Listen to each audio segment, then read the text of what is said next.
이게 뭐야? 며느리가 최 회장이랑 무슨 관계지?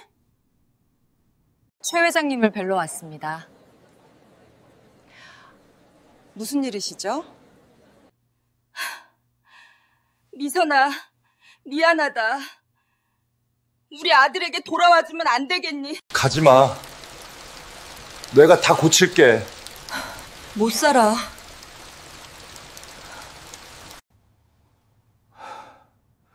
미선아, 너 보고 싶다. 이 돈으로 아들 인생을 사? 절대 못해! 잘 살기를 바란다. 오늘의 라디오 사연입니다. 사연 시작 전 구독과 좋아요, 그리고 어느 지역에서 듣고 계신지 댓글로 남겨주세요. 첫 번째, 곰팡이 핀 서랍 속에 핏빛 명함. 시간 2025년 5월 10일 오후 3시. 장소 경기도 남영주 오래된 아파트 안방. 나는 박복자, 63세. 고작 며칠 전까지만 해도 남영주에서 반찬 가게를 하며 세상에서 가장 모범적이고 착한 며느리 이미선을 둔 시어머니로 꽤 으스대며 살았다. 내 아들 준호는 비록 대기업에 다니진 못해도 성실했고 며느리는 인물 좋고 손자주까지 있어 집안의 자랑이었다. 그런데 이 모든 게 지옥으로 가는 초대장이었다니. 며칠 전 미선이가 친정일 때문에 급히 간다며 집을 나간 후 이상하게 연락이 뜸했다. 나는 혹시나 싶어 미선이가 쓰던 화장대 서랍을 열어봤다. 그 서랍 한 구석 눅눅한 곰팡이가 피어있는 벽 쪽에서 작고 검은 물체가 손에 잡혔다.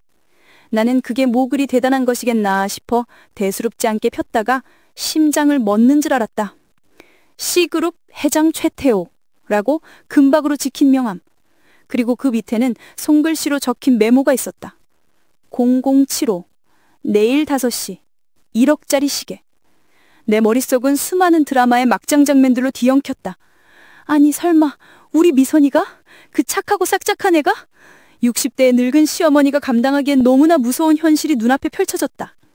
명함 뒷면에는 며느리의 앙증맞은 글씨로 사랑해요 회장님이라는 문장이 적혀 있었다.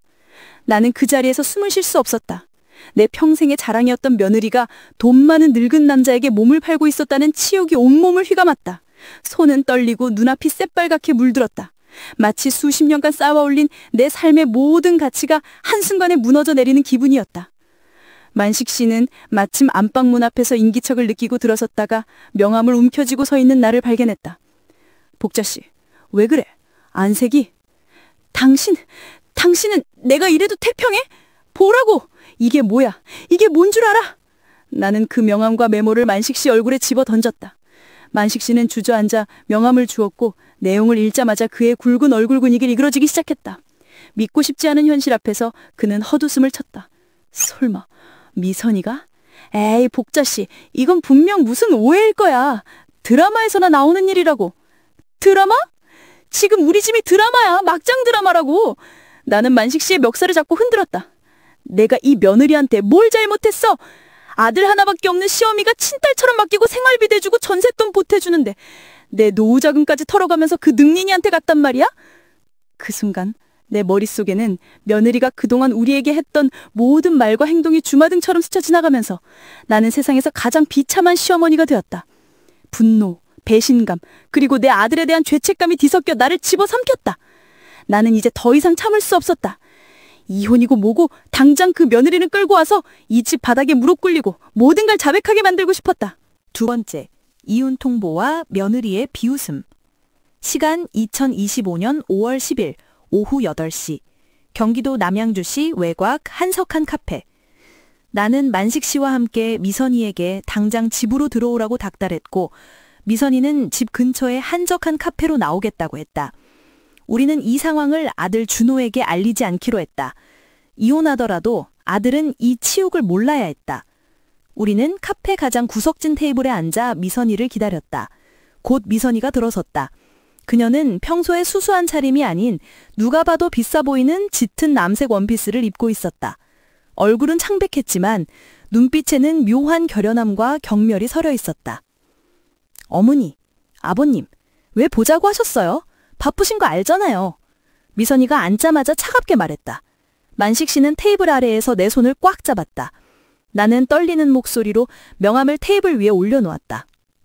미선아, 이게 뭐니? 이게 뭔지 너는 알지? 미선이는 명함을 내려다보았다. 놀라는 기색도 없었다. 마치 당연한 듯이 명함을 픽 집어들고는 명함 뒷면의 메모를 확인했다. 그녀는 그 메모를 손가락으로 가볍게 훑으며 비웃듯 말했다. 이걸 보셨네요? 제가 버린 줄 알았는데? 왜 남의 물건을 허락 없이 뒤지세요?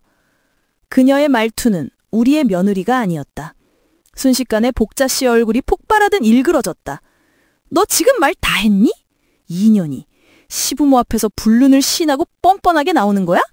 네가 감히 나한테 해줄 도리가 뭐야? 내 아들한테 어떻게 이럴 수 있어? 도리요?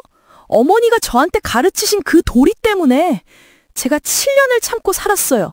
새벽 밥상, 시댁 종노릇, 어머니의 잔소리. 준호 씨는 착하죠? 하지만 그 착함이 저를 숨막히게 했어요. 어머니가 원했던 건 며느리가 아니라 어머니의 자랑거리이자 가정부였잖아요. 미선이의 독설에 만식 씨 얼굴은 흑빛이 되었다. 그는 충격에 아무 말도 하지 못하고 입술만 깨물었다. 그래서 그 최 회장이란 늙은이한테 갔다는 거니? 네가 이 구질구질한 아파트와 이 구질구질한 가난이 싫어서 그 더러운 돈을 택했다는 거야? 복자 씨는 목소리를 낮추어 살기를 뿜어냈다. 구질구질 하다는 말 맞네요. 저 이제 그 구질구질한 곳에서 벗어날 거예요. 미선이는 자신의 핸드백에서 미리 준비된 서류를 꺼내 테이블 위에 밀어놓았다. 이혼 서류예요. 이미 변호사 선임했고 저는 준호 씨와의 이혼을 원해요. 위자료는 바라지 않아요. 저 곧 최태호 회장님과 결혼할 거예요. 결혼. 그 말에 복자 씨는 온몸에 피가 식는 듯했다. 불륜을 넘어 재혼이라니. 그녀의 모든 상식이 무너지는 소리가 들렸다.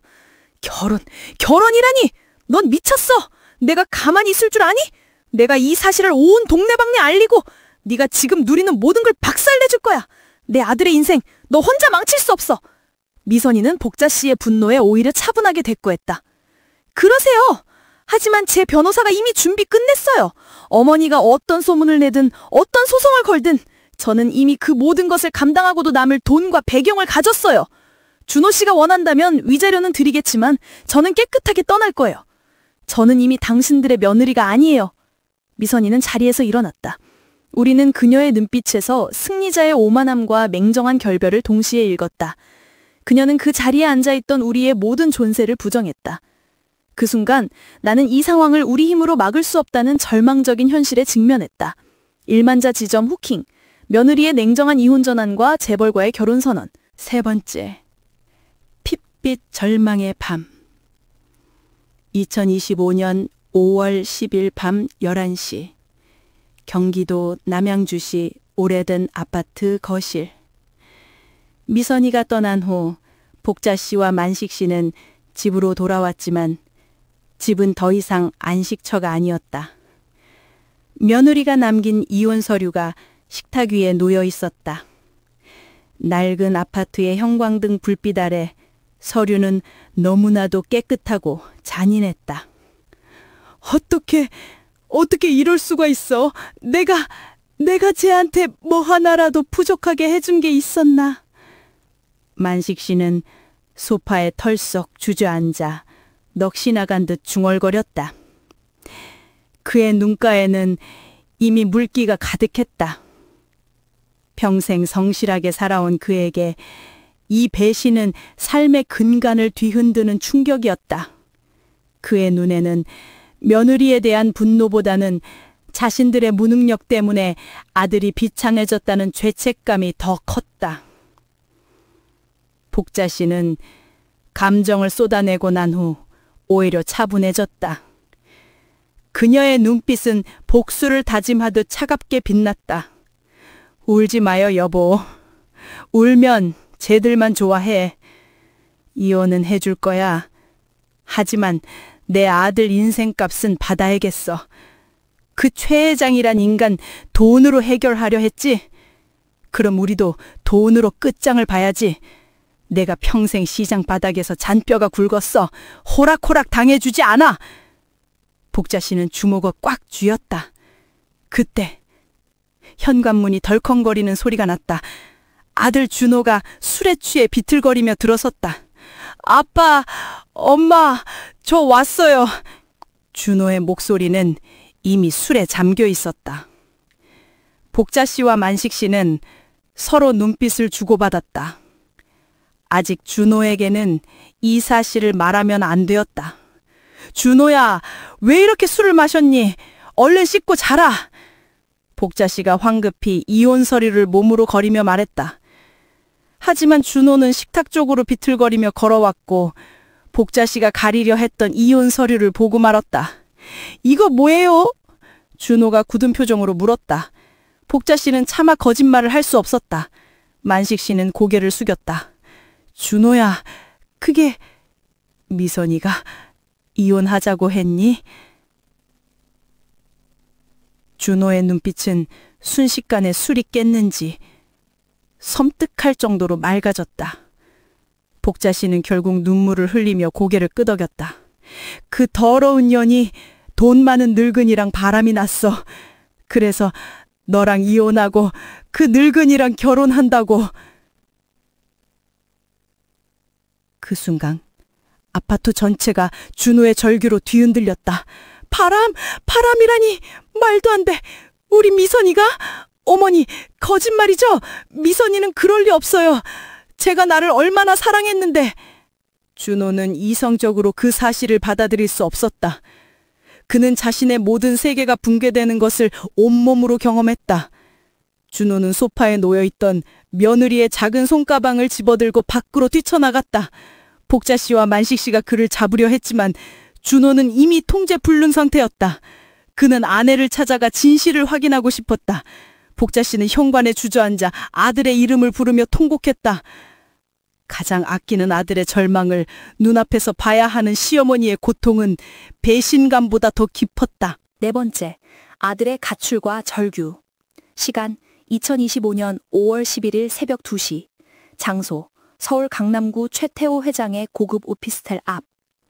준호는 택시를 타고 최태호 회장의 주소를 찾아갔다. 주소를 알고 있었던 건 미선이가 예전에 최 회장에게 선물로 받은 명품 시계를 자랑하며 오피스텔 이름을 흘린 적이 있었기 때문이다. 준호는 오피스텔 007호 앞에서 벨을 눌렀다. 여러 번 벨을 눌렀지만 응답이 없었다. 그때 뒤에서 익숙한 목소리가 들렸다. 누구세요? 준호가 뒤를 돌아보자 며느리 미선이가 초췌한 얼굴로 서 있었다. 그녀는 고급스러운 캐리어를 끌고 있었다.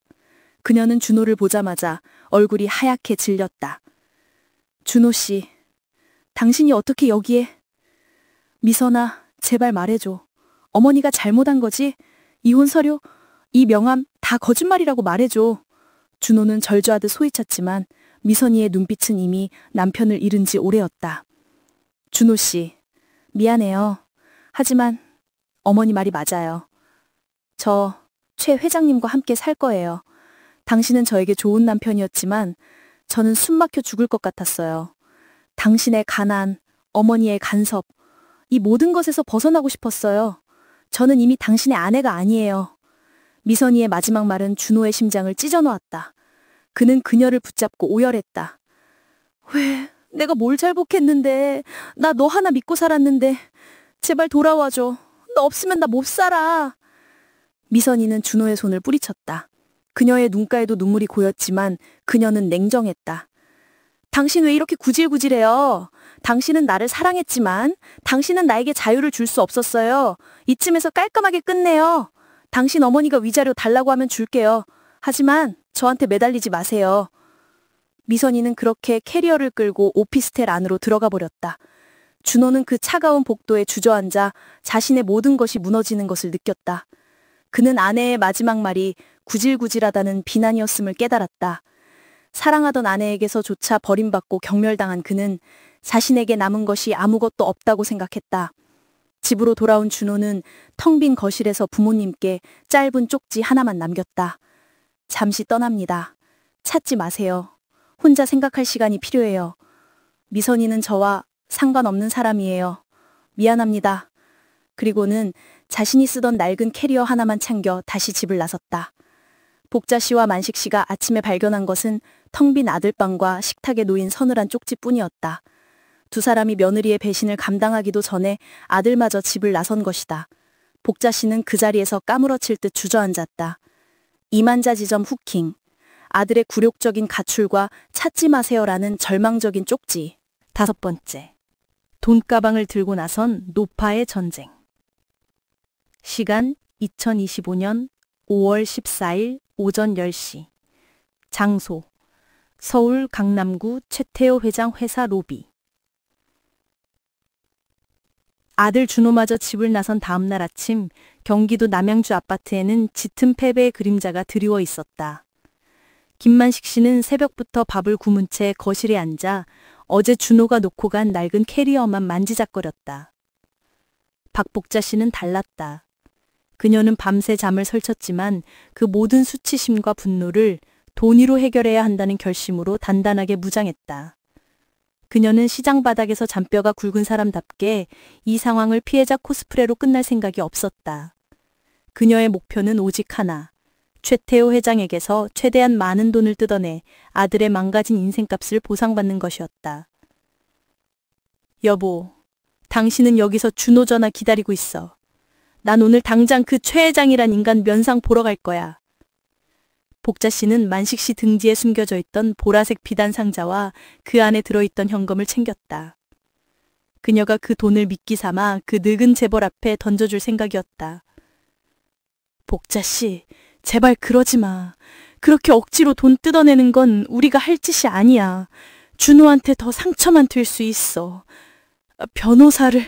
변호사를 선임해야지. 만식 씨는 약하게 저항했지만 복자 씨는 코웃음을 쳤다. 변호사? 우리가 그 돈 들을 여력이 있어? 변호사 선임할 돈으로 이자놀이 하는 인간들한테 우리 사정 얘기해봤자 비웃음만 당할 뿐이야. 이건 우리가 직접 가야 돼. 내가 가진 건 쥐뿔도 없지만 잃을 것도 없는 깡이 있잖아. 복자 씨는 결혼식 때 입었던 것보다 훨씬 좋은 시장에서 큰맘 먹고 산 검은색 정장 비슷한 옷을 꺼내 입었다. 구분 낮은 구두를 신고 낡은 핸드백 대신 아들 며느리 전셋돈 보태주려 모아두었던 비상금을 넣어둔 허름한 천가방을 들었다. 오전 10시. 복자 씨가 도착한 곳은 서울 강남구 테헤란로의 고층 빌딩이었다. C그룹이라고 적힌 검은색 대리석 로비는 그녀의 남노한 차림과는 너무나 이질적이었다. 20대 초반으로 보이는 안내데스크 직원이 차가운 미소로 그녀를 맞았다. 어떻게 오셨나요, 고객님? 최태호 회장 만나러 왔다고 해. 김복자라고 해. 안내 직원이 복자 씨를 위아래로 훑어보더니 잠시 난처한 표정을 지었다.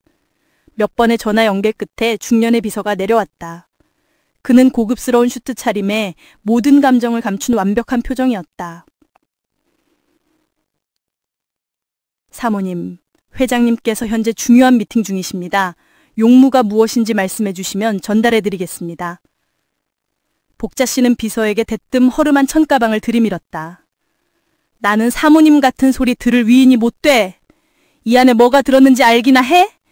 네가 미선이한테 줬던 그 돈가방이야. 이게 뭔지 알면 감히 미팅 핑계 못 댈 거야. 당장 최 회장한테 전해. 아들 가정을 파탄낸 시어머니가 왔다고! 비서의 눈동자가 흔들렸다. 그는 당황한 기색을 애써 숨기며 복자 씨를 로비 구석의 작은 응접실로 안내했다. 응접실의 가죽 소파는 복자 씨의 몸을 삼킬 듯 부드러웠지만 그녀는 편안함을 느낄 수 없었다. 30분이 넘게 기다리는 동안 그녀는 창밖으로 보이는 화려한 강남의 빌딩 숲을 노려봤다.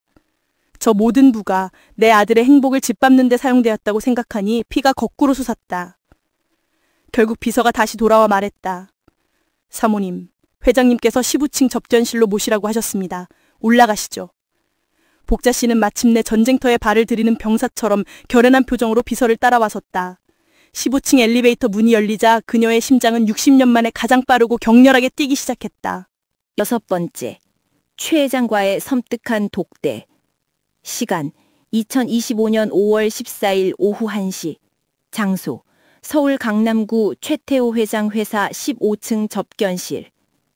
최태호 회장의 접견실은 넓고 고요했다. 창밖으로는 서울 시내가 한눈에 내려다 보였고 방 한가운데 놓인 길고 짙은 갈색의 회의 테이블 건너편에 최태호 회장이 앉아 있었다. 그는 칠순이 가까워 보이지 않는 잘 관리된 중년의 모습이었지만 희끗희끗한 머리칼과 깊은 눈매에서 세월의 흔적과 함께 냉정한 권위가 느껴졌다. 복자 씨는 그의 앞에 섰다. 최 회장은 자리에서 일어나지 않고 손짓으로 맞은편 의자를 가리켰다. 먼 길 오셨습니다, 김복자 씨. 앉으시죠. 그의 목소리는 낮고 침착했으며 마치 잘 훈련된 기계처럼 감정이 전혀 느껴지지 않았다. 복자 씨는 테이블 위에 털썩 앉으며 준비해온 천가방을 최 회장 쪽으로 밀었다. 돌려드리려고 왔어요. 당신이 내 며느리한테 줬던 더러운 돈. 복자 씨는 천가방을 열어 보라색 비단 상자와 그 안에 명함이 보이도록 했다.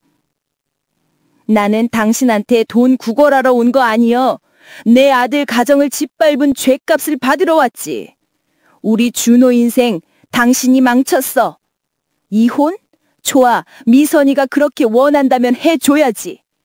하지만 그 대가는 받아야겠어. 우리 준호의 남은 인생을 보상할 만큼의 거액을 요구합니다. 최 회장은 복자 씨의 격앙된 목소리에도 눈 하나 깜짝하지 않았다. 그는 천천히 일어나 복자 씨가 가져온 상자를 들었다. 그리고는 테이블에 내려놓지 않고 자신의 뒤쪽에 있는 창가로 걸어갔다. 서울의 햇빛이 그의 뒤에서 섬뜩하게 빛났다. 김복자 씨, 인생이 망가졌다고요. 그 아이가 저를 만난 것이 김준호 군의 인생을 망가뜨린 것이 전부라고 생각하십니까? 최 회장은 상자를 다시 테이블 위에 내려놓고 복자 씨를 응시했다. 그의 눈빛은 깊고 모든 것을 꿰뚫어 보는 듯했다.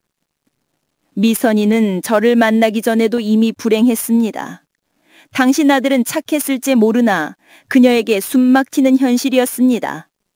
당신들이 그 아이에게 주었던 착한 며느리라는 역할, 그 구질구질한 아파트, 그 모든 것이 그녀를 병들게 했죠. 저는 단지 그녀가 오래전부터 열망했던 자유와 풍요를 제공했을 뿐입니다. 복자 씨의 심장이 쿵 떨어졌다. 그는 며느리를 욕하지 않고 오히려 자신들의 가난과 무능력을 비난했다. 이봐요! 당신이 감히? 감히? 이 돈이 당신 아들의 남은 인생 값이라고 하셨죠. 최 회장은 상자를 열어 현금 다발을 천천히 꺼냈다. 좋습니다. 김복자 씨의 그 용기와 깡에 감탄했습니다. 솔직히 말해서 미선이는 이혼 과정에서 단 한 푼의 위자료도 받을 생각이 없습니다.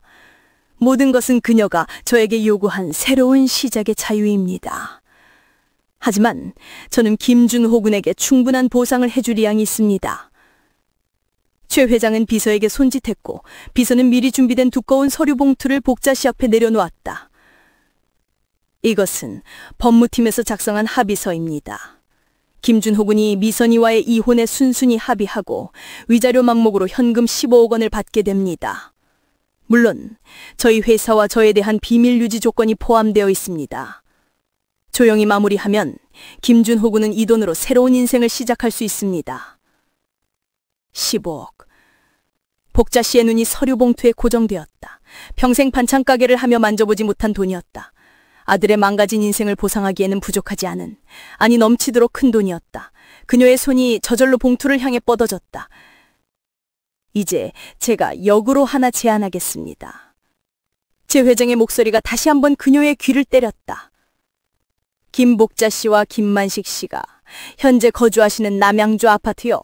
제가 개인적으로 매입하겠습니다. 시장 시세보다 2배를 쳐서 드리지요. 그 돈으로 이 서울 외곽을 떠나 좋은 곳에 정착하시고 이 모든 일을 잊으십시오. 복자 씨는 손을 멈췄다. 자신의 낡은 아파트, 만식 씨가 퇴직 후 유일하게 심적으로 기댈 곳이었던 그 보금자리까지 최 회장이 알고 있다는 사실에 설움이 끼쳤다. 그는 이미 자신들의 삶 전체를 손바닥 위에 올려놓고 있었던 것이다. 왜 우리 아파트까지? 복자 씨는 떨리는 목소리로 물었다. 제 회장이 차가운 미소를 지었다. 저와 미선 씨가 그곳에서 계속 살 계시기 때문입니다. 미선 씨가 새로운 출발을 하는 공간에 과거의 모든 흔적은 남겨두지 않기로 약속했거든요. 최 회장의 마지막 말은 복자 씨의 모든 희망과 자존심을 짓밟았다. 미선이가 이혼 후 시부모의 집에서 최 회장과 함께 살 계획을 세웠다는 섬뜩한 진실. 복자 씨는 그 15억 원짜리 합의서와 자신의 가정을 통째로 사겠다는 최 회장의 계획 사이에서 숨조차 쉴 수 없었다. 이것은 단순한 위자료가 아니라 그들의 모든 것을 지워버리겠다는 전쟁 선포였다. 3만자 지점 후킹, 아파트 매입 후 며느리가 그곳에 살 것이라는 충격적인 제안. 7번째, 15억과 낡은 아파트의 무게. 시간, 2025년 5월 14일 오후 4시. 장소, 경기도 남향주시 오래된 아파트 거실. 서울 강남에서 돌아온 박복자 씨는 마치 천둥을 맞은 사람처럼 보였다. 그녀의 발걸음에는 아침에 결혼한 깡 대신 헤아릴 수 없는 공포와 굴욕감이 뒤섞여 있었다. 복자 씨가 거실에 들어섰을 때 김만식 씨는 여전히 낡은 소파에 앉아 준호의 캐리어를 말없이 쓰다듬고 있었다. 복자 씨는 최태호 회장의 비서가 건넨 두꺼운 합의서 봉투를 식탁 위에 내려놓았다. 봉투가 식탁 표면에 닿는 소리는 15억이라는 돈의 무게만큼이나 둔탁했다. 여보, 왔어? 준호한텐 전화 왔어? 만식 씨가 조심스럽게 물었다. 전화? 안 왔지. 그 자식 지엠이 속썩이는 건 끝까지 똑같아. 복자 씨는 목이 타는 듯 주방으로 가 물을 마셨다. 차가운 물을 몇 모금 마시고 나서야 그녀는 만식 씨에게 돌아와 최 회장과의 독대 내용을 털어놓았다. 15억이라는 위자료 금액부터 미선이가 이혼 후 한 푼도 받지 않으려 한다는 사실까지. 만식 씨는 눈이 휘둥그레졌지만 곧이어 충격적인 제안을 듣고 몸이 얼어붙었다. 우리 집을? 시세 2배를 쳐서 사겠다고? 그리고 미선이가 거기서 그 늙은이랑 같이 살겠다고 했다고? 만식 씨는 벌떡 일어났다. 그의 얼굴은 분노와 모멸감으로 붉게 물들었다. 이건 돈 문제가 아니잖아. 우리 집이야. 평생 내 땀으로 이룬 유일한 안식처라고. 며느리가 내보낸 시부모의 직에서 바람난 며느리가 내연남이랑 살겠다니? 복자 씨, 이건 우리한테 마지막 남은 자존심까지 찢어버리겠다는 소리야. 나도 알아. 나도 그 말이 얼마나 치욕스러운지 알지만 여보, 이 봉투 안에 든 돈이 얼만 줄 알아? 15억이야. 우리가 이 평생을 다시 살아도 만져볼 수 없는 돈이라고. 이 돈이면 준호 그 불쌍한 자식 다시 새롭게 시작할 수 있어. 좋은 집 얻고 좋은 여자 만나서 떳떳하게 살 수 있다고. 우리가 떳떳하지 못한데 준호가 어떻게 떳떳하게 살아? 복자씨, 제발 정신 차려. 15억 받겠다고 이 낡은 아파트 내주는 순간 우린 미선이한테, 그 최 회장이란 인간한테 영원히 밟히는 거야. 우린 이 집을 지켜야 해. 이건 돈이 아니라 우리의 역사라고. 만식 씨는 눈물을 글썽이며 소리쳤다. 그에게 이 낡은 아파트는 단순한 건물이 아니었다. 퇴직 후 허리가 굽도록 앉아 쉬는 유일한 공간, 고단했던 삶을 인정받는 마지막 증거였다. 그 집을 내준다는 것은 그의 인생 전체를 부정당하는 것과 같았다. 복자 씨는 만식 씨의 절규를 외면했다. 그녀의 현실적인 계산은 이미 자존심을 넘어섰었다. 역사? 그 역사가 지금 우리 아들을 벼랑 끝으로 몰았어. 미선이가 구질구질한 아파트라고 했잖아. 우리의 가난이, 우리의 낡은 집이 미선이를 그렇게 만들었어. 15억 받아서 우리도 떳떳하게 살자고. 강남에서 온 최 회장 앞에서 무릎 꿇지 않으려면 이 돈이 필요해. 두 사람은 식탁을 사이에 두고 격렬하게 맞섰다. 만식 씨는 돈보다 존엄을 원했고 복자 씨는 존엄을 버리고라도 돈으로 아들의 미래를 사고 싶어 했다. 팽팽한 신경전 속에서 복자 씨는 결국 만식 씨에게서 시선을 돌렸다. 일단 준호한테 연락해야 해. 이 돈을 받을지 말지 결정하는 건 준호야. 준호가 결정하도록 하자. 당신은 제발 흥분 좀 가라앉혀. 복자 씨는 만식 씨의 눈치를 보며 재빨리 휴대폰을 꺼내 아들 준호에게 다시 전화를 걸었다. 손가락이 떨려 번호가 제대로 눌려지지 않았다. 몇 번의 시도 후 통화 경계음이 울렸다. 그리고 곧 여보세요? 준호의 목소리가 들려왔다. 차갑고 메마른, 마치 오랜 시간 사막에 방치된 것 같은 목소리였다. 8번째, 아들의 기괴한 마지막 조건. 시간 2025년 5월 14일 오후 5시. 장소 경기도 남양주 아파트 거실, 그리고 서울 어딘가 낡은 고시원 방. 준호는 서울 변두리의 낡은 고시원 방 침대에 누워 있었다. 창문도 없는 좁고 숨막히는 공간. 그는 어제부터 단 한 끼도 먹지 않았고 자신의 인생을 관통했던 모든 기억이 거짓이었다는 충격 속에서 헤매고 있었다. 며느리 미선이를 사랑했던 기억, 착한 며느리라고 부모님께 자랑했던 기억, 그리고 이 모든 것을 구질구질하다며 비웃었던 아내의 마지막 외침까지. 휴대폰 액정에 뜬 엄마라는 글자를 한참이나 응시하던 준호는 마침내 체념마드 전화를 받았다. 왜요? 준호의 목소리는 너무나 건조하여 복자 씨는 그가 살아있는지조차 의심할 정도였다. 준호야, 너 대체 어디니? 엄마가 얼마나 놀랬는지 알아? 네가 집을 나갔다고. 이 정신 나간 녀석아! 복자 씨는 감정을 폭발시켰지만 준호는 아무런 반응이 없었다. 미선이 일 들었죠? 준호가 물었다. 그 질문은 사실 확인이 아닌 이미 모든 것을 알고 있다는 체념이었다. 그래, 들었어. 최 회장이란 인간 엄마가 만나고 왔어.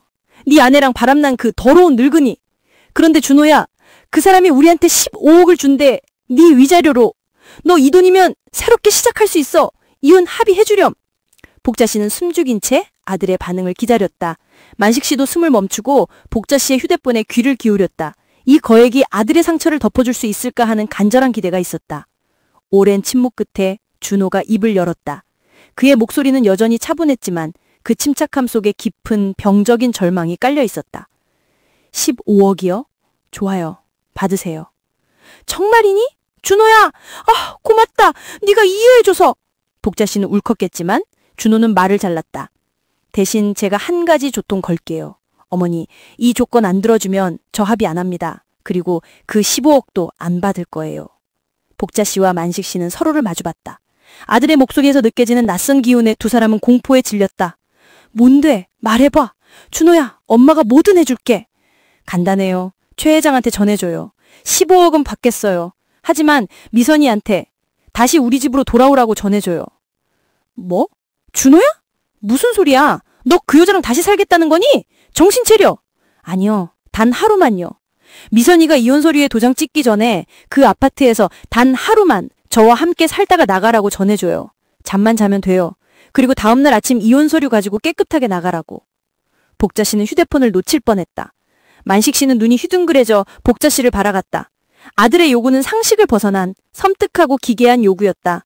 그것은 사랑이나 미련이 아닌 가장 비참한 방식으로 아내의 마지막 굴복을 원하는 병든 자존심의 발악처럼 느껴졌다. 준호야, 네가 지금 무슨 말을? 미선이가 그걸 들어줄 리가 없어. 그럼 합의는 없어요. 그 15억도 당신들 가져요. 전 그냥 미선이 상간남 소송 걸고 이 바닥에서 다 같이 뒹굴 거예요. 최 회장이 그 집에서 새 출발하고 싶다면 미선이한테 이 조건을 수용하라고 하세요. 준호는 단호하게 전화를 끊었다. 복자 씨의 손에는 차가운 휴대폰만 남았다. 15억 원짜리 합의서와 그 합의를 위해 며느리에게 단 하룻밤의 동침을 요구한 아들의 관계 어린 요구. 복자 씨는 그 요구가 최태호 회장에게 전달되었을 때 이 막장 드라마가 어떤 결말을 향해 치달을지 차마 상상할 수 없었다. 사만종째 후킹, 아들이 이혼 조건으로 요구한 단 하룻밤의 동침. 9번째, 최후의 밤, 며느리의 눈물. 시간은 2025년 5월 15일 저녁 9시. 장소는 경기도 남양주시 오해된 아파트 안방. 준호의 기괴한 조건은 최태호 회장에게 전달되었고 놀랍게도 수용되었다. 최 회장 입장에선 15억을 주고 아파트까지 손에 넣는 깔끔한 거래를 아들의 마지막 광기 어린 요구 때문에 무산시킬 이유가 없었다. 며느리 이미선 씨 역시 최 회장의 설득 끝에 단 하루만 그 굴욕적인 조건을 이행하기로 했다. 며칠 동안 집을 비웠던 미선 씨가 다시 현관문을 열고 들어섰다. 복자 씨와 만식 씨는 식탁에서 떨리는 손으로 저녁을 먹는 둥 마는 둥 하고 있었다. 미선 씨는 몸에 딱 붙는 고급스러운 트렌치코트 차림이었고 손에는 작은 여행 가방 하나만 들려 있었다.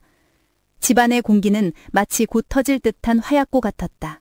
만식 씨는 미선 씨를 똑바로 쳐다볼 용기가 없어 고개를 숙였고 복자 씨는 며느리의 얼굴에서 시선을 떼지 못했다.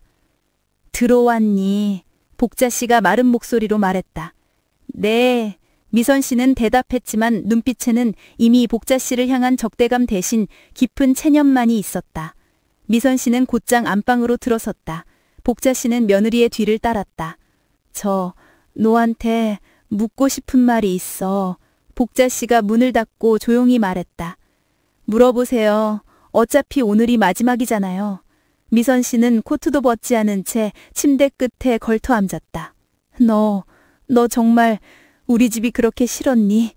내가 너한테 얼마나 잘해줬는데 내 아들이 얼마나 너를 사랑했는데 너가 왜 기어코 이 구질구질한 집에서 그 늙은이랑 함께 살겠다고 했니? 복자 씨의 목소리는 끝내 떨리고 말았다. 이 질문은 그녀가 최 회장에게도 물어보지 못했던 가장 깊은 심연의 고통이었다. 미선 씨는 고개를 들고 복자 씨를 바라보았다. 그녀의 눈가에도 눈물이 고여 있었지만 그 눈빛은 복자 씨를 향한 것이 아니라 자신의 불행을 보는 듯했다. 어머니, 저는 이 집이 구질구질하다고만 생각하지 않았어요. 이 집은 저에게 지워지지 않는 족쇄였어요. 족쇄? 저는 늘 착한 며느리로 살아야 했어요. 새벽 밥상, 시어머니 생신상, 명절, 일요일마다 찾아뵙는 의무. 준호 씨는 저를 사랑했지만 어머니의 그 절대적인 기준에 저를 끼워 맞추려 했죠. 준호 씨는 어머니를 닮아 있었어요. 저에게 필요한 건 단 하루의 숨구멍이었어요. 미선 씨의 목소리가 떨리기 시작했다. 어머니는 저에게 잘해주셨지만 단 한 번도 저를 개인으로 존중해 주시지 않았어요. 저는 시댁이라는 무대 위에 조연이 없고 어머니의 자랑거리였죠. 최 회장님은 저에게 돈을 줬지만 그보다 더 큰 것을 줬어요. 이미선 씨는 당신이 원하는 대로 살 권리가 있다는 말을요. 미선 씨는 눈물을 흘렸다. 제가 이 집에서 그분과 살겠다고 한 건 어머니와 아버님을 모욕하려던 게 아니었어요. 저는 제 삶을 억압했던 이 공간에서 제가 승리했음을 확인하고 싶었어요. 이 집은 저에게 자유를 앗아간 감옥이었으니까요. 미선 씨의 절규는 복자 씨의 심장을 후벼 팠다. 복자 씨는 그제야 깨달았다. 자신이 며느리에게 베풀었던 사랑은 자신이 원하는 며느리의 모습에 대한 강요였음을, 며느리의 고통은 돈이나 가난 때문이 아니라 숨막히는 관계 때문이었음을. 복자 씨는 무너졌다. 그녀는 며느리 앞에 무릎을 꿇고 앉았다. 미안하다, 미선아. 나는 그게 사랑인 줄 알았다. 내 아들한테 하듯이 너도 그렇게 살아야만 행복한 줄 알았다. 내 마음이 그렇게 곪아가는 줄도 모르고 나는 못난 시엄이다. 미안하다, 미안해. 복자 씨의 통곡은 진심이었다. 만식 씨가 거실에서 듣고 있었다는 사실조차 잊은 채 그녀는 며느리에게 진심으로 사과했다. 미선 씨는 놀란 눈으로 복자 씨를 바라보았다. 증오와 분노만 가득했던 시어머니의 얼굴에서 비로소 한 명의 늙은 어머니의 진정한 후회를 보았다. 어머니, 미선 씨도 흐느끼기 시작했다. 그녀가 그토록 원했던 건 시보학이 아니라 이 인정과 사과였다. 그 밤 미선 씨와 준호는 아무 일도 없었다. 준호는 안방문 밖에서 밤새 서성이다가 새벽 3시쯤 만식 씨의 설득으로 작은 방에 들어갔다. 그들은 이미 너무 멀리 와버린 남남이었다. 10번째. 떠나보냄, 그리고 새로운 시작. 시간 2025년 5월 16일 오전 8시. 장소 경기도 남양주시 오래된 아파트 주방. 이튿날 아침 주방에는 복자 씨가 준비한 맑은 콩나물국 냄새가 은은하게 퍼졌다. 미선 씨는 일찍 일어나 조용히 짐을 쌌고 준호는 작은 방에서 나오지 않았다. 복자 씨는 콩나물국을 담은 작은 그릇을 미선 씨 앞에 놓았다. 그리고 그녀가 가장 아끼던 직접 빚은 송편 2알을 그 옆에 곁들였다. 가기 전에 이거라도 먹고 가라. 어제 밤새웠을 텐데. 복자 씨는 미선 씨의 눈을 피하지 않았다. 그 눈빛에는 더 이상 원망이 없었고 그저 담담한 응원만이 있었다. 미선 씨는 젓가락에 들었다. 콩나물국을 한 숟가락 뜨자 뜨거운 국물이 목을 타고 넘어가면서 그녀는 다시 한번 눈물을 흘렸다. 이 모든 막장극이 끝나고 비로소 그녀는 시어머니의 따뜻한 밥상을 받았다. 어머니, 정말 죄송했어요. 미선 씨가 속삭였다. 아니다. 내가 더 미안하다. 네 삶, 네 마음 알아주지 못한 내가 더 죄가 크지. 복자 씨는 고개를 저었다. 이제 가서 네 원하는 대로 살아라. 떳떳하게, 자유롭게. 그게 이 못난 시오미가 너에게 줄 수 있는 마지막 사과다. 미선 씨는 콩나물국과 송편을 다 먹고 일어섰다. 복자 씨는 말없이 미선 씨를 현관까지 배웅했다. 문이 닫히기 직전 복자 씨가 미선 씨의 손을 잡았다. 이거 너한테 주는 거다. 복자 씨의 손에는 작고 낡은 뜨개질 바늘이 쥐어져 있었다. 결혼할 때 네가 취미로 뜨개질 배우고 싶다고 했었지? 못 배우게 한 거 미안했다. 나중에 네가 혼자 편안해지면 이거라도 보면서 네 삶을 위해 뭘 만들고 싶은지 생각해 보렴. 미선 씨는 뜨개질 바늘을 꽉 쥐었다. 그것은 복자 씨의 마지막 굴레가 아닌 새로운 삶을 시작하라는 진심 어린 축복이었다. 미선 씨가 떠난 후 준호는 작은 방에서 나왔다. 그는 복자 씨와 만식 씨한테 서서 무릎을 꿇었다. 아버지, 어머니, 제가 이혼할게요. 그리고 그 돈 15억 받으세요. 저 이제 이 집 싫다는 말 취소할게요. 저도 이젠 알아요. 이 집이 구질구질했던 게 아니라 제가 구질구질하게 살았던 거라는 걸요. 준호는 진정으로 자신의 내면을 마주한 것이다. 며느리와의 충격적인 이별을 통해 아들도 비로소 독립된 어른이 되었다. 복자 씨와 만식 씨는 최 회장과의 합의서에 서명했다. 15억 원의 위자료와 아파트 매각대금 4억 원, 시세 2배를 합쳐 총 19억 원의 거금이 들어왔다. 두 사람은 그 돈으로 서울 근교의 작은 빌라를 얻었다. 아파트를 비워주는 날 만식 씨는 눈물을 흘렸지만 복자 씨는 담담했다. 여보, 이제 우리도 떳떳하게 살자. 이 돈으로 준호도 다시 살게 하고 우리도 남은 인생 편안하게 살자. 우리의 역사는 저 낡은 아파트에 있는 게 아니라 지금부터 우리가 만드는 거야. 1년 후 준호는 받은 위자료 중 일부를 사업 종잣돈으로 삼아 새 출발을 했고 묵묵히 자신의 삶을 다듬어갔다. 복자 씨는 작은 빌라에서 매일 아침 뜨개질을 시작했다. 그녀는 자신이 며느리에게 주었던 바늘로 마음속에 새겨진 며느리의 상처를 치유하는 듯한 평화로운 삶을 살게 되었다. 가끔 복자 씨는 만식 씨와 함께 새로 이사간 동네의 공원에서 산책을 하며 과거를 회상했다. 이제 그들에게 막장 드라마 같은 일은 없었다.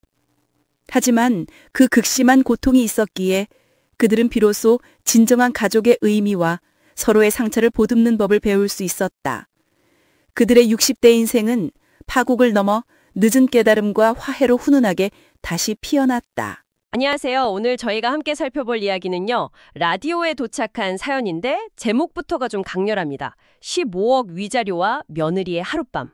네, 제목만 들어도 보통 사연은 아닌 것 같죠? 네, 평범해 보였던 한 가족이 어떻게 파국을 맞고 또 그 이후에 어떤 일들을 겪게 되는지 그 과정 속에 숨겨진 어떤 심리나 관계의 이면 같은 것들을 좀 깊숙이 들여다보려고 합니다. 맞습니다. 이게 단순한 불륜 이야기 이렇게만 볼 게 아니고요.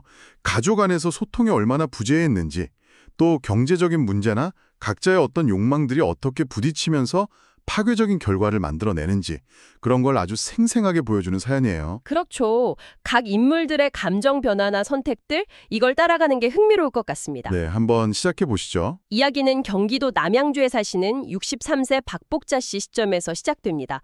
반찬 가게를 운영하시고 35살 며느리 이미선 씨를 아주 모범 며느리라고 늘 자랑하고 다니셨대요. 아, 평범한 시어머니셨네요. 네. 그런데 어느 날 며느리가 갑자기 친정에 좀 다녀오겠다면서 집을 나갔는데 그 뒤로 연락이 점점 뜸해지는 거예요. 뭔가 좀 이상하죠? 그렇죠.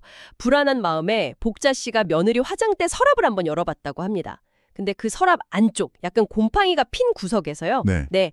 C그룹 부회장 최태호 이렇게 적힌 금방 명함을 발견한 거예요. 아, 재벌 회장 명함이 거기서 왜 나올까요? 그러니까요. 근데 명함 한쪽 귀퉁이에 메모가 있었어요.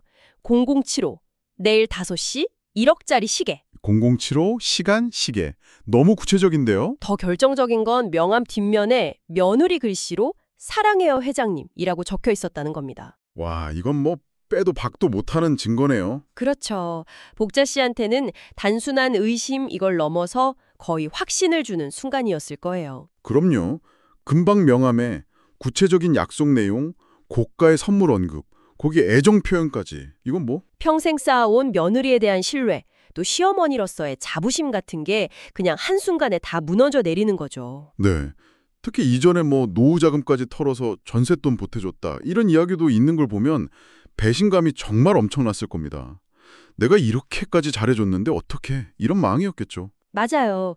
복자 씨는 남편 만식 씨한테 이걸 알리고 막 절규를 하셨대요. 그러면서 과거에 며느리가 좀 의심스러웠던 행동들 있잖아요. 뭐 새벽에 몰래 통화한다든지, 갑자기 명품 가방에 관심을 보인다든지, 눈빛이 좀 차가워졌다든지. 아, 그제야 그런 것들이 다 퍼즐처럼 맞춰지는 느낌이었겠네요. 네. 그래서 일단 아들 준호 씨 38살인데 아들한테는 비밀로 하고 며느리를 직접 만나기로 합니다. 카페에서요. 네네. 직접 대면하기로 한 거군요. 그런데 카페에 나타난 며느리 이미선 씨가요. 평소랑 완전 달랐다는 거예요. 어떻게 달랐나요? 옷차림부터가 아주 비싸 보이고 표정도 굉장히 냉담하고 차가웠다고 합니다.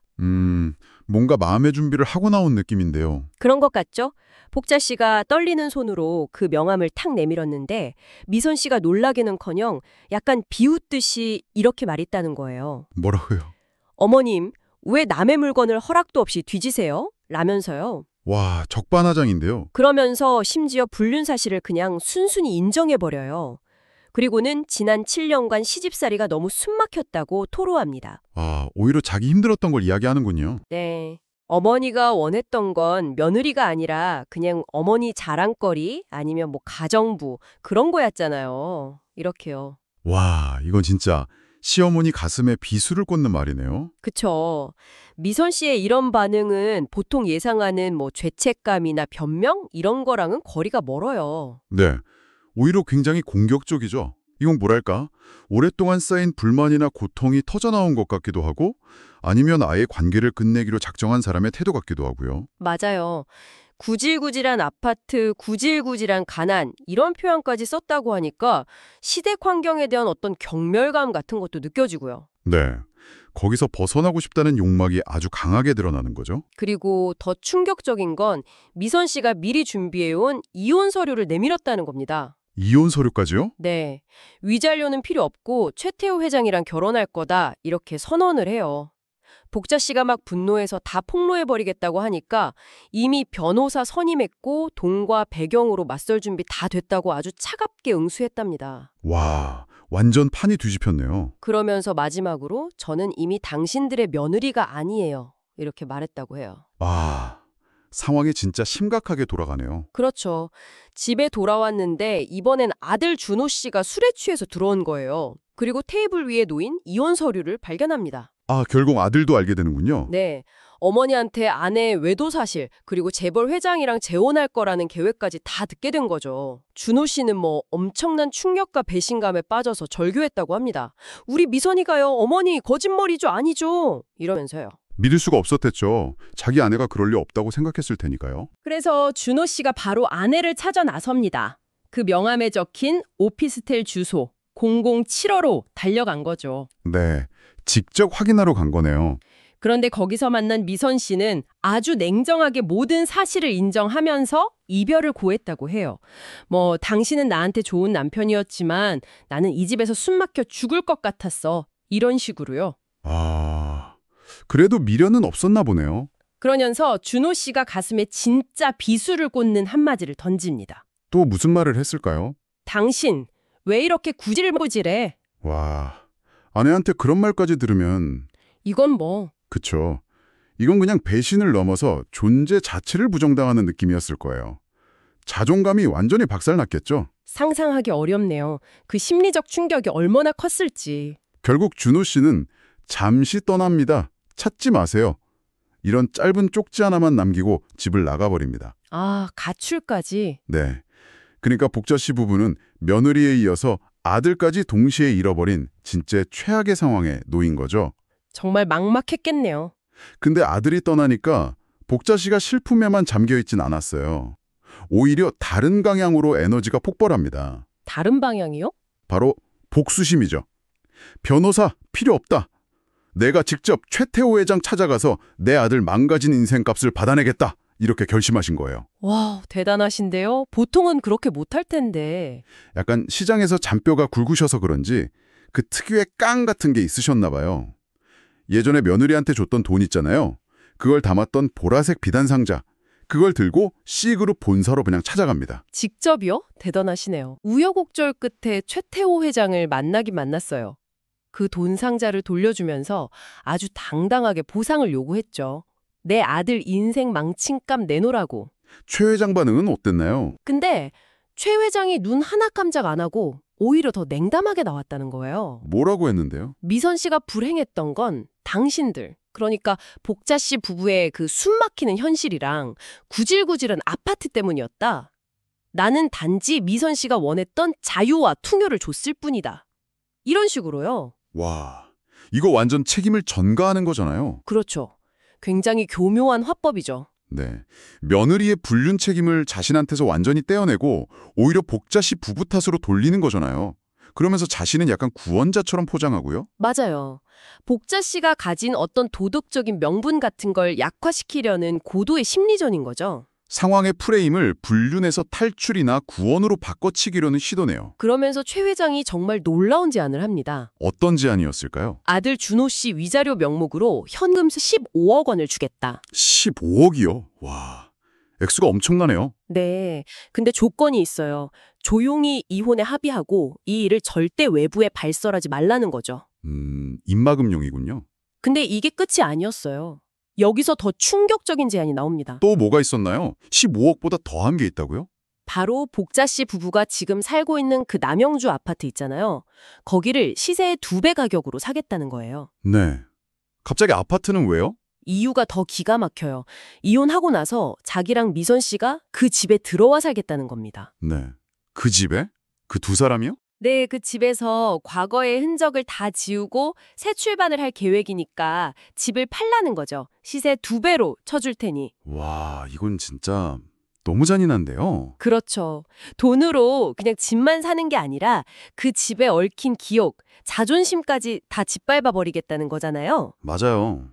15억이라는 거액으로 일단 숨통을 틔워주는 척하면서 동시에 아파트 매입 제한으로 인간적인 모멸감을 극대화시키는 거죠. 돈의 힘으로 상대를 완전히 굴복시키려는 정말 섬뜩한 발상입니다. 이 제안을 듣고 돌아온 복자 씨, 남편 만식 씨는 당연히 난리가 났죠. 어떻게 돈 때문에 평생 살아온 우리 집, 우리 역사가 담긴 곳을 내주고 그런 치욕을 당하냐. 이건 돈 문제가 아니다. 우리 역사다. 이러면서 엄청 반대하셨어요. 그 심정 충분히 이해가 가네요. 근데 복자 씨는 또 생각이 좀 달랐어요. 현실적인 고민을 한 거죠. 15억이면 그래도 아들이 다시 일어설 수 있지 않을까. 혹시 정말 우리의 이 가난, 이 낡은 집 때문에 미선이가 저렇게 된 건 아닐까? 이런 생각까지 하게 된 거예요. 아, 복자 씨 마음도 복잡했겠네요. 네. 우리의 이 구질구질함이 미선이를 그렇게 만든 거야. 이러면서 남편이랑 엄청 싸웠다고 합니다. 돈이냐 자존심이냐, 현실이냐, 분노냐, 이게 막 충돌하는 거죠. 결국 어떻게 하기로 했나요? 아들한테 물어보기로 했어요. 아들 의사가 제일 중요하니까요. 그래서 연락을 했는데 준호 씨가 서울 변두리에 있는 아주 낡은 고시원방에서 지내고 있더래요. 와, 상태가 많이 안 좋았겠네요. 네. 근데 준호 씨가 대답하기를 15억 받겠다고 했답니다. 아, 받기로 했군요. 그럼 아파트도 팔고. 네. 그런데 정말 듣고도 믿기 힘든 좀 소름 돋는 조건을 하나 내걸어요. 조건이요? 또 무슨 조건일까요? 15억 받을게요. 대신 미선이한테 전해주세요. 다시 우리 집으로 돌아오라고. 네, 다시 돌아오라고요? 왜요? 복자 씨도 너무 당황해서 물었더니 준호 씨가 이렇게 말하더래요. 단 하루만요. 딱 하루. 이혼 서류에 도장 찍기 전에 그 아파트에서 저랑 딱 하루만 같이 있다가 나가라고요. 다른 거 안 바래요. 그냥 잠만 자면 돼요. 그리고 다음 날 아침에 이혼 서류 가져가라고 하세요. 하룻밤을 같이 보내자. 이게 무슨 의미죠? 그러면서 만약 이 조건 안 받아주면 합의는 없다. 그냥 상간남 소송 걸어서 다 같이 진흙탕 싸움 할 거다. 이렇게 협박까지 했대요. 와, 이건 사랑이나 미련, 이런 감정은 아닌 것 같은데요? 절대 아니죠. 이건 뭐랄까, 극도의 굴욕감 속에서 나온 아주 뒤틀린 복수심. 마지막 남은 자존심을 지키려는 어떤 처절한 몸부림, 그런 걸로 보여요. 네, 구질구질하다 하면서 자기를 버린 아내를 역으로 자기가 통제하고 어떤 굴욕감을 안겨주려는 그런 심리일 수도 있겠네요. 정신적으로 얼마나 피폐해졌으면 저런 생각을 할까요? 그렇죠. 상황이 정말 예측 불가능하게 흘러갑니다. 그래서 최 회장 쪽은 그 조건을 받아들였나요? 놀랍게도 받아들입니다. 네, 정말요? 네. 최 회장 입장에서는 15억 주고 아파트까지 사서 깔끔하게 마무리 짓는 게 더 중요했던 거겠죠? 괜히 소송으로 시끄러워지는 것보다는 낫다고 판단했을 수도 있고요. 하긴 그럴 수도 있겠네요. 돈으로 해결할 수 있다면? 그래서 미선 씨도 결국 최 회장 설득에 따라서 그 굴욕적인 하룻밤을 보내기 위해 다시 남양주 아파트로 돌아옵니다. 와, 그날 밤 집안 분위기가 어땠을지 상상도 안 되네요. 그날 밤에요, 복자 씨가 미선 씨한테 조용히 물었대요. 이 집이 그렇게도 싫었냐고. 그런데 왜 기어코 이 집에서 그 남자랑 살려고까지 했냐고. 네, 저도 그게 궁금했어요. 그랬더니 미선 씨가 눈물을 흘리면서 대답하더래요. 이 집이 단순히 뭐 구질구질해서 싫었던 게 아니라 자기를 착한 며느리라는 역할, 그 틀 안에 가둬두는 족쇄 같은 공간이었다고요. 아, 공간 자체의 문제라기보다는 그 안에서의 역할 때문이었다. 네, 시어머니가 물질적으로는 잘해줬지만 단 한 번도 자신을 그냥 이미선이라는 한 개인으로 존중해준다는 느낌을 받지 못했다고. 항상 우리 며느리, 내 자랑거리 이런 식이었다는 거죠. 그럴 수 있겠네요. 반면에 최 회장은 돈도 돈이지만 네 인생은 네 거니까 네가 원하는 대로 살 권리가 있다. 이런 식의 어떤 인정을 해주었다는 거군요. 아, 단순히 물질적인 것만이 아니라 정신적인 지지난 인정 그런 걸 받았다는 거군요. 네, 그래서 이 집에서 새 출발을 하려고 했던 건 자신을 억눌렀던 바로 그 공간을 정복함으로써 어떤 승리감을 확인하고 싶었던 마음이었다고 그렇게 털어놓았다고 합니다. 미선 씨의 행동 동기가 단순히 돈이나 뭐 불륜 이런 걸 넘어서 굉장히 복합적인 어떤 자아 실현의 욕구나 인정 욕구, 관계 속에서의 소외감 이런 것들과 다 얽혀 있었네요. 그렇죠. 착한 며느리라는 프레임이 당사자에게는 얼마나 숨막히는 것일 수 있는지, 또 복자 씨가 베푼다고 생각했던 그 사랑이 미선 씨에게는 어떻게 강요나 통제로 느껴졌는지 이런 것들을 보여주는 대목이죠. 네, 이 고백이 사건의 또 다른 중요한 측면을 보여주네요. 미선 씨의 그런 진심 어린 토로를 듣고 복자 씨가 그제야 깨달은 거예요. 아, 내가 베푼 사랑이 어쩌면 일방적인 강요였을 수도 있겠구나. 내가 며느리를 위한다고 한 행동들이 오히려 며느리의 숨통을 조이고 있었구나. 시어머니도 큰 충격을 받으셨겠네요. 네, 그래서 복자 씨가 며느리 앞에 무릎을 꿇고 진심으로 사과를 했다고 합니다. 미안하다 미선아. 내가 그게 사랑인 줄만 알았다. 네 속이 이렇게 썩어 문드러지는 줄도 모르고 이러면서요. 와, 증오로 가득했던 두 사람 사이에. 네, 처음으로 어떤 진정한 소통 그리고 화해의 눈물이 흘렀던 거죠. 정말 예상치 못한 전개네요. 그날 밤 준호 씨랑 미선 씨 사이에는 결국 아무 일도 없었다고 해요. 준호 씨가 안방 문 앞에서 계속 서성이다가 새벽녘에 그냥 작은 방으로 들어가서 잤다고 하고요. 결국 마지막 자존심을 세우려던 행동도 실행에 옮겨지는 못했군요. 네, 다음 날 아침 복자 씨가 떠나는 미선 씨에게 따뜻한 콩나물국이랑 송편을 차려줬대요. 그리고 마지막으로 이걸 건네줬다고 합니다. 예전에 미선 씨가 배우고 싶어 했는데 복자 씨가 못하게 했던 거, 바로 뜨개질 바늘이요. 뜨개질 바늘이요? 네, 그러면서 이렇게 말했다고 해요. 나중에 네 마음이 좀 편해지거든 이걸로 네 삶을 위해서 뭘 만들고 싶은지 한번 차분히 생각해 보렴. 이건 더 이상 어떤 속박이나 강요가 아니라 정말 새로운 삶을 향한 축복 같은 의미네요. 그렇죠. 진정한 떠나보냄의 의미였을 겁니다. 그래서 그 후에는 어떻게 됐나요? 미선 씨가 떠나고 나서 준호 씨가 부모님 앞에 무릎 꿇고 사과를 했대요. 이혼이랑 15억 받는 거 다 동의한다고요. 그러면서 이렇게 말했답니다. 이제 알아요. 이 집이 구질구질했던 게 아니라 그냥 제가 구질구질하게 살았던 거예요. 라고요. 아들도 이 혹독한 경험을 통해서 결국 뭔가 깨닫고 성장하게 된 거네요. 네. 결국 가족은 위자료 15억에 아파트 매각대금 4억, 총 19억 원을 받고 남양주를 떠나서 서울 근교의 작은 빌라로 이사를 갔다고 합니다. 새로운 곳에서 새 출발을 하게 된 거군요. 네. 그리고 1년 정도 지난 후에 들려온 소식으로는 준호 씨가 그 돈 일부를 가지고 작은 사업을 시작해서 자기 삶을 꾸려나가고 있고, 복자 씨는 그 빌라에서 뜨개질을 하면서 예전과는 다른 어떤 평화를 찾으셨다고 해요. 와, 정말 아이러니하네요. 모든 게 다 부서지고 파괴된 후에야 역설적으로 진정한 소통과 화해, 그리고 각자의 성장이 찾아왔다는 게요. 그렇죠. 특히 복자 씨의 변화가 참 인상 깊어요. 며느리를 자기 틀에 맞추려고 했던 시어머니에서 이제는 한 사람의 인생을 응원하고 또 자기 자신을 돌아볼 줄 아는 그런 노년의 여성으로 변한 거잖아요. 네. 극한의 갈등 속에서도 치유가 가능하고 또 새로운 관계 맺음이 가능하다는 정말 예상 밖의 결말이었습니다. 네, 오늘 저희는 이 강렬한 라디오 사연을 통해서 배신과 분노로 시작해서 돈을 둘러싼 어떤 기괴한 거래와 조건들, 그리고 정말 예상치 못했던 화해와 새로운 시작에 이르기까지 아주 격동적인 여정을 함께 따라가 봤습니다. 정말 한 편의 드라마를 본 것 같네요. 맞습니다. 이 이야기가 우리에게 던지는 질문들이 참 많은 것 같아요. 가족 간의 진정한 소통이란 과연 무엇일까? 사랑과 통제의 경계는 어디일까?